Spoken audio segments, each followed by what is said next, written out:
എന്താടി? എടി ഗ്യാസ് ഇരിപ്പുണ്ടോ? ഉണ്ടല്ലോ. ഒന്നും പറയണ്ട, ഞാൻ ബുക്ക് ചെയ്യാൻ താമസിച്ചു. പോരാഞ്ഞിട്ട് നാളെ സെക്കൻഡ് സാറ്റർഡേ. ആ സപ്ലയർ ജോസാണെ കലണ്ടറിൽ ചുമപ്പ് കണ്ടാൽ പിന്നെ ഫോൺ എടുക്കത്തില്ല. അതിനെന്താ, നീ വന്നെടുത്തോ. ശരിയടി, ഞാൻ മെൽബിനെ പറഞ്ഞു വിടാം. ആ ശരി.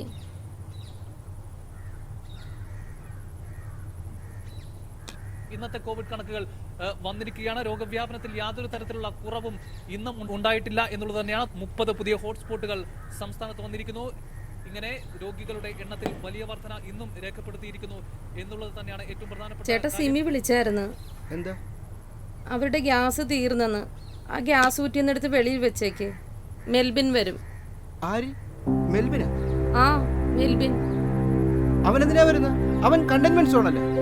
എന്നോടാണോ ചോദിക്കുന്നത്? അങ്ങോട്ട് വിളിച്ച് ചോദിക്ക്.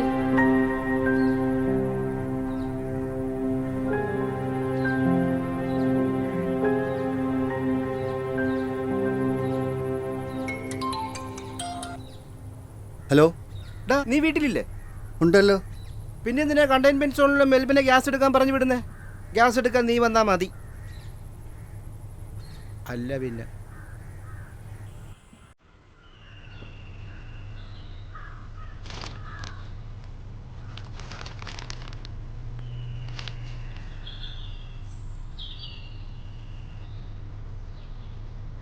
മോളെ, ആ പത്രം ഇങ്ങ് തന്നിട്ട് പൊടി. ആ ചായ കുടിക്കുക, ഒരു 10 മിനിറ്റ് ഇപ്പോൾ തരാം. അത് സെലിയേ, എടി സെലി. എന്താ ചേട്ടാ? എടി, ജയ്മൻ വന്നിരുന്നോടി ഗ്യാസ് എടുക്കാൻ? ഇല്ല. അതെന്താ വരാഞ്ഞേ? ഞാനെങ്ങനെ അറിയാനാ? നിങ്ങളല്ലേ വലിയ കൂട്ടുകാര്.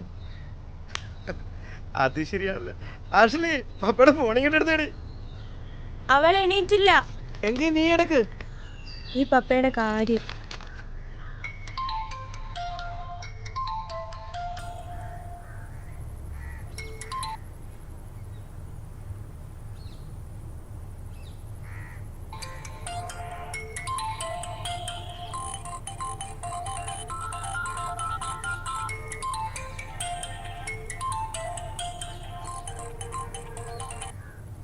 ആ പറഞ്ഞോ.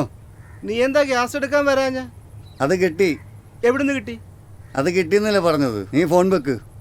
ഡാ ഡാ, വെക്കല്ലേ വെക്കല്ലേ.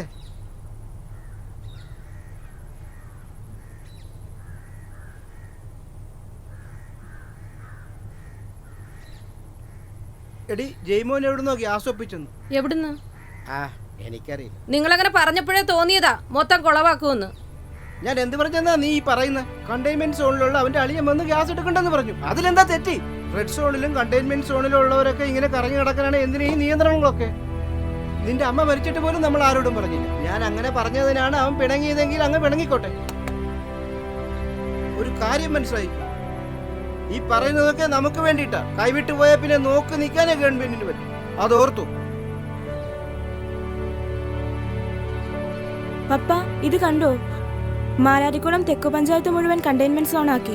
ജയ്മോനെങ്കിലും വല്യപ്പച്ചനും എല്ലാം കണ്ടെയ്ൻമെന്റ് സോൺ ആയി. കണ്ടോ? ഈ അവസ്ഥ നാളെ നമുക്ക് ഉണ്ടാകില്ല എന്നല്ല പറയുന്നത്, ഉണ്ടാകാം. അത് എത്രത്തോളം താമസിക്കുന്നുവോ അത്രത്തോളം നമ്മൾ ഈ മഹാമാരിയോട് പൊരുതി എന്ന് വേണം മനസ്സിലാക്കാൻ. നിസ്സാരമായി കാണരുത്. നമ്മൾ ഈ കാട്ടുന്ന ജാഗ്രതയ്ക്ക് ഇന്ന് ജീവന്റെ വിലയുണ്ട്. ജീവന്റെ വില. സർക്കാർ നൽകുന്ന മാർഗനിർദ്ദേശങ്ങൾ പാലിക്കുക എന്നതാണ് ഇന്ന് ഓരോ പൗരൻ്റെയും കടമ. ഈ മഹാമാരി കാലത്ത് പരസ്പരം അകലം പാലിച്ച് ഹൃദയം പങ്കിടും.